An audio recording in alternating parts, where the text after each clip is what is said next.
nous pensons qu'aujourd'hui c'est nécessaire pour accompagner le gouvernement dans ses ambitions de donner aux jeunes du travail, des opportunités économiques. Nous pensons que l'agroécologie constitue une opportunité d'insertion vraiment pour les jeunes du territoire. C'est dans ce sens qu'on a toujours organisé des sessions à l'endroit des collectivités, de manière générale, sur la gouvernance budgétaire, la gestion fiscale, l'aménagement du territoire, la planification, l'économie verte, tout ça. Mais cette fois-ci, on prend les jeunes des territoires, les citoyens des collectivités, pour les renforcer sur des métiers porteurs. Cette session vraiment a pu concentrer 30 jeunes du territoire, département Kaolack, département Nioro, département Nguinguinéo. Il y avait des jeunes filles et des garçons sur lesquels nous pensons que cette formation aura un impact sur leur avenir dans ces territoires, mais aussi sur leur insertion future. C'est pour cela que l'Agence régionale de développement a organisé cette formation métier. C'est 4 jours, mais très pratique parce qu'on a appelé un spécialiste sur les questions environnementalistes et agroécologiques, Kama, qui depuis 20 ans est dans ces questions territoriales liées à l'environnement et à l'agroécologie. Et nous pensons qu'en 4 jours, les jeunes formés ici sur le plan théorique vont bénéficier quand même de quelques jours aussi de visites, d'échanges au niveau de quelques sites pilotes d'agroécologie tels que Gandiaï, tels que Ndiafat. Donc c'est une formation sûrement qui va impacter sur les jeunes et ça va les motiver en termes de renforcement de capacité. Parce qu'avant de parler de l'insertion, il faut que ce soit capable. Le marché du travail a besoin des gens ayant des métiers. Hein. Il y a toujours du travail. Mais il faut que les besoins du marché du travail, que toi tu les satisfais en tant qu'offreur de travail. Nous avons pensé, une première étape, c'était de faire une formation théorique de 4 jours. La deuxième étape, que le formateur accompagné de la Direction régionale de développement rural va accompagner ces jeunes dans des sites pilotes d'agroécologie. Ils vont faire de l'incubation territoriale là-bas pendant quelques jours et poser des questions. Et finalement, à partir de là, ils pourront décoller et faire leur propre business sur l'agroécologie. Financement, oui, je pense que les jeunes, toujours on les donne les opportunités de financement ouvertes à leur portée. Il y a toujours DER qui est là, il y a les systèmes de microfinance, il y a ANIDA, il y a beaucoup de possibilités, il y a ANPEJ, Proval. Donc les opportunités sont là, mais il faut d'abord que tu sois apte pour capter ces financements. Quand tu es bien formé et puis tu es candidat à la création de richesses, tu es entrepreneur, tu auras un business model et puis ils vont te financer. Oui, parce qu'une ARD, elle est là pour la région, donc j'ai pu prendre des jeunes à travers des gens qui s'y connaissent. Rien que dans le département de Nioro, il y a une entente de Kerdiata. C'est l'entente des bassins, des communes du bassin versant de Kerdiata qui regroupe 7 communes. Paraît-il qu'il y a des jeunes animateurs qui sont dans l'agroécologie là-bas. J'avais sollicité le choix à travers le président de l'entente, M. Abimnias, qui m'a envoyé le quota de Nioro à travers les jeunes qui sont actifs dans le couloir économique du bassin versant de Kerdiata qui polarise 7 communes traversées par la vallée du Baobolon.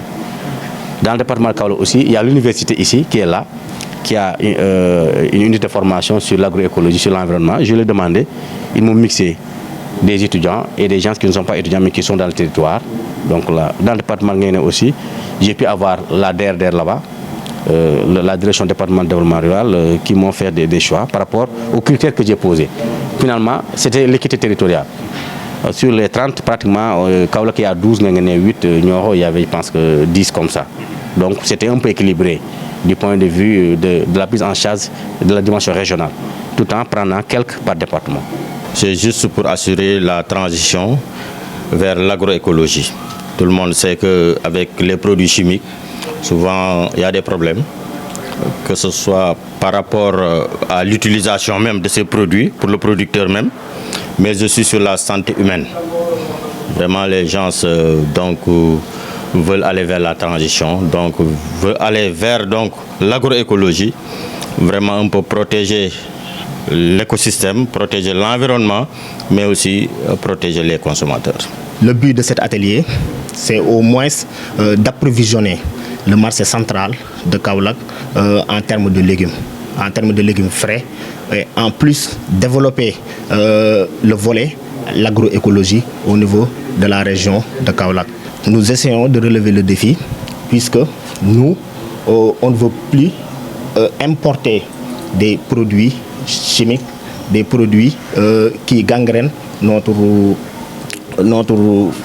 santé. Actuellement, on veut évoluer et ensuite octroyer le marché central de Kaolack ou bien les autres marchés qui sont dans la zone en légumes et en même temps en produits de très bonne, en légumes bio et ensuite des produits de très bonne qualité qui va nous servir et qui va nous protéger contre les maladies qui viennent très souvent dans les légumes qui nous proviennent des produits chimiques. Beaucoup de modules, à commencer par les problématiques d'environnement et développement durable, pour que les producteurs du secteur agricole comprennent davantage la notion d'agrosystème, c'est-à-dire un écosystème de production agricole où interagissent plusieurs éléments dont l'homme lui-même, les animaux, les végétaux, le climat, le sol, l'eau, et la nécessité d'avoir un équilibre dynamique au niveau de cet agrosystème pour continuer à exploiter durablement ces terres et à obtenir des rendements qui puissent donner aux producteurs des revenus décents.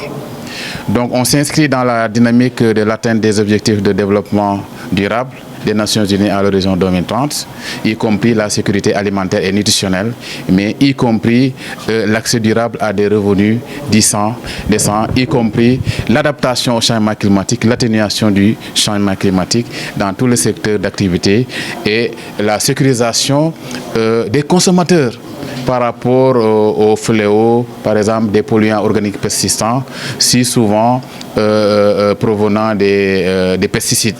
Alors, on envoie nos bonnes dames au marché tout le temps, mais elles choisissent les légumes les plus présentables, voilà, et elles ne savent pas comment sont produits ces denrées alimentaires. Nous consommons tout en ignorant la traçabilité de nos produits. Ce que nous souhaitons maintenant avec l'agroécologie, c'est inverser la tendance de la fourche à la fourchette, qu'on puisse avoir la traçabilité, toutes les informations par rapport à ce que nous mangeons.